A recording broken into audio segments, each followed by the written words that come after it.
À tous, bienvenue dans la base avec un prix du Bitcoin de 62 035. On avait vu dans la base qu'on rentrait dans l'extrême fear, toujours pas de signe de capitulation. Tant qu'on n'arrive pas en dessous de 10, on va pas capituler. On avait vu hier que les alts reprenaient de la force, mais qu'on allait re-rentrer dans l'indice de Bitcoin Season, parce que les gens, quand ils vont voir les alts se faire défoncer, aller prendre, switcher en fait sur le Bitcoin. Au niveau des ETF, on avait vu 625 millions qui sont encore sortis au niveau des ETF. Au niveau du Hoders, on a pris 1,8%, donc les gens vont quand même sur les petites capitalisations. Voilà, on est à 32, ce qui est quand même assez étonnant, mais c'est quand même cool. Hoders qui prend un peu de force actuellement, alors que ça baisse au niveau de Ethereum. Et Bitcoin, on a un petit crack, et Hoders ça se renforce, donc ça c'est quand même à souligner. Voilà, on va passer sur la carte du Bitcoin, hein. Donc on attendait comme un prix sur Bitcoin au niveau de ce ratio de Fibo, hein, des 67 000 $. Donc on a éclaté comme dans du beurre. On avait vu un setup short dans la base au niveau des 73. On n'a pas eu de drawdown et notre target final était des 67, 66 là ici, hein, le haut de la zone bleue. Maintenant on assiste à un flash crash, donc tout ce qu'on avait vu en fait sur les alts vont être effectifs, hein. On avait vu les order blocks, les 0,618 on a pété, on a dans le premier order block. Au niveau de BNB, on a vraiment, on attendait une zone au niveau de la base des 594 $. Donc on y arrive actuellement. Une alerte va sonner. XRP, on attendait un crack dans la base au niveau de ce ratio weekly. On avait dit que si on avait un pullback, mais on n'a pas eu le droit à ce pullback. Donc respect à vous ceux qui ont pris le short qu'on avait donné pour viser des targets de 88,36 centimes. Au niveau de Solana, on avait les targets au niveau de 75, on y arrive. On arrive dans des zones de potentiel, voilà l'ordre Solana qui sonne, le potentiel DCA, c'est pas un conseil en investissement, c'est vraiment un titre éducatif, hein. Acheter un couteau qui tombe, ce qui pourrait se passer c'est qu'on transperce ce ratio, et ensuite qu'on ait une clôture au-dessus, et là ça validerait un achat dans les 786.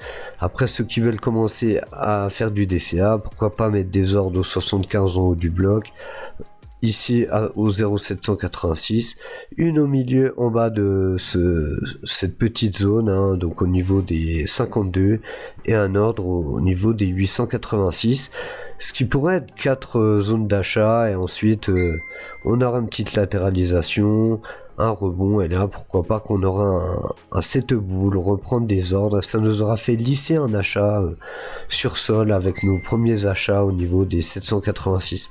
Ça serait vraiment une belle zone qu'on pourrait avoir sur Solana. Bon, après, voir si c'est bull toujours dans le fonda. On avait vu un setup bull qui pouvait être opéré sur TRX parce qu'il tenait. Bon bah voilà, il est stoppé, hein. Il n'y a rien qui tient en crypto actuellement. C'était le seul setup qu'on avait le doute, clairement. S'il pétait pas, il y avait un order block, TRX c'est vraiment une méga tendance, donc pour vendre on voyait que tout allait être vendu, donc pour vendre on se disait pourquoi pas imprimer du TRX, donc c'est pas le cas. Au niveau de Dodge, on attendait des targets très basses au niveau de cette zone bleue, de cette zone liquide qu'on n'avait pas été retapé depuis août 2024. On y est actuellement, donc on est dessus. On a déterminé cette zone, c'est pas dit que cette zone va tenir, hein, clairement. Il y a celle-ci qui nous tient et un order block ici, mais pour moi ici ça serait quand même un achat sur Dodge aux 61 centimes, mais déjà là pourquoi pas commencer un DCA honnêtement sur Dodge, un achat ici, bah au final ça vous fait un achat en bas de cette zone bleue. Ici par exemple rentrer 10%, et ici rentrer 20%, et on aura un meilleur achat et le prix sera baissé ici. Donc ça c'est l'exemple d'un DCA qu'on peut voir dans la base. Au niveau de LTC, on a dit qu'il allait aller dans les bas-fonds, donc on avait tracé cette ligne, hein, au niveau des 49,99, donc on y est. Il va casser cette zone, on va retourner sur des prix qui nous ont pas été offerts depuis 2022. Il arrive sur ces structures haussières qu'on avait eu avec un pullback au niveau du Covid de 2020, c'est incroyable, mais tous ces zones Tout là, on en rêvait, on n'y allait pas, et ça y est, on y est enfin.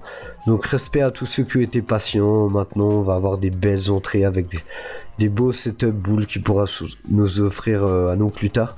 Ada, on avait vu qu'il avait défoncé les zones, on l'avait vu clairement, on a noté Bear sur dans la base et on attendait des targets des 16 centimes 47. Au niveau de Bitcoin Cash, on avait vu qu'il était dans un range et qu'il allait taper le bas du range. Donc maintenant, si ces zones tiennent, c'est bien, mais vu qu'on est en flash crash, pourquoi pas opérer avec une structure un peu similaire et retourner simplement dans le bas du range, peut-être le casser, prendre la liquidité qu'on a dans cet order block, donc descendre sous les 246 $. Maintenant c'est pas fait, Hype qui nous maintient son prix au-dessus du ruban, lui il tente une inversion, c'est le seul qui tente une inversion, le ruban tient. Tous ceux qui vont prendre les trades dans le ruban ont l'invalidation sous la MA18. Donc tant que vous prenez des trades dans le ruban, ceci est votre repère. Et voilà, et tant qu'on casse pas, il peut continuer à monter tranquille. Sans nous faire vraiment une explosion, vraiment nous faire... comme il nous avait réalisé ici, hein, il avait bien tenu le ruban, il pourrait simplement monter tranquille en suivant le ruban. Ça c'est une idée de Hype. Maintenant, s'il tient pas, bien sûr, il ira plus bas. Il casse, pullback et il retourne dans ses order blocks qu'on a aux 23 $. Voilà, on a fait le tour, on refait le point sur BTC qui continue sa baisse. Les shorters sont fait défoncer, le funding qui monte, on reprend du levier, les liquidations sont plus basses. Au niveau des... Maintenant, on a les liquidations bulles qui s'ajoutent. Voilà, on voit que ça continue de longue, 60 000, 66 000. Là, au niveau des niveaux de liquidation, pour l'instant, ça va. Pour l'instant, ça va. On voit que ça commence à short, mais les shorters sont récompensés, hein. Flash crash, les gens n'ont même pas de temps de long là, ils osent même plus long, on va arriver dans une capitulation. Il y a tout qui craque et je suis content d'avoir fait cette vidéo pendant le crack. Au moins ça marquera un temps de la vidéo. J'espère que vous tenez le coup les holders et bon courage à vous. Prenez soin de vous. Bang bang.